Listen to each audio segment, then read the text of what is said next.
ఆంధ్రమాత గోంగూర అంటారు. మీలో ఎంతమందికి తెలుసు? కారం కారంగా గోంగూర రోటి పచ్చడి ఎలా చేయాలో ఈ వీడియోలో చూసేద్దాం. చాలా క్విక్గా అయిపోతుంది. పుల్లంగా కారంగా చాలా అంటే చాలా బాగుంటుంది.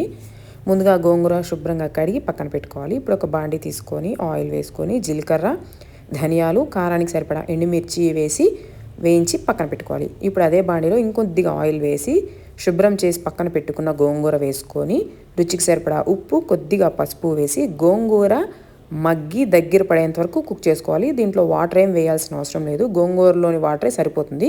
ఇలా దగ్గర పడిన తర్వాత స్టవ్ ఆఫ్ చేసుకోవాలి. ఇప్పుడు రోట్లో వెల్లుల్లి వేసుకొని లైట్గా దంచుకోవాలి. దీంట్లోనే ఫ్రై చేసి పక్కన పెట్టుకున్న ఎండుమిర్చి కూడా వేసి కచ్చాబచ్చిగా దంచుకోవాలి. ఇప్పుడు దీంట్లోనే కుక్ చేసి పక్కన పెట్టుకున్న గోంగూర కూడా వేసుకొని రుచికి సరిపడా సాల్ట్ చూసుకొని బాగా దంచుకొని ఫైనల్లీ పచ్చి ఉల్లిపాయలు వేసుకోవాలి. మీకు కావాలంటే పోపు కూడా వేసుకోవచ్చు, నెయ్యితో కానీ నూనెతో కానీ. నేనైతే ఇలాగే తినేసేస్తున్నాను. వేడి వేడి అన్నంలో ఈ గోంగూర రోటి పచ్చడి కొంచెం నెయ్యి వేసుకొని తింటే ఆహా, చాలా అంటే చాలా బాగుంటుంది. డెఫినెట్లీ మీరు ట్రై చేయండి. అలాగే మీ ఫ్యామిలీకి కూడా షేర్ చేసి మీకు ఎలా కుదిరిందో నాకు కింద కామెంట్స్లో చెప్పండి.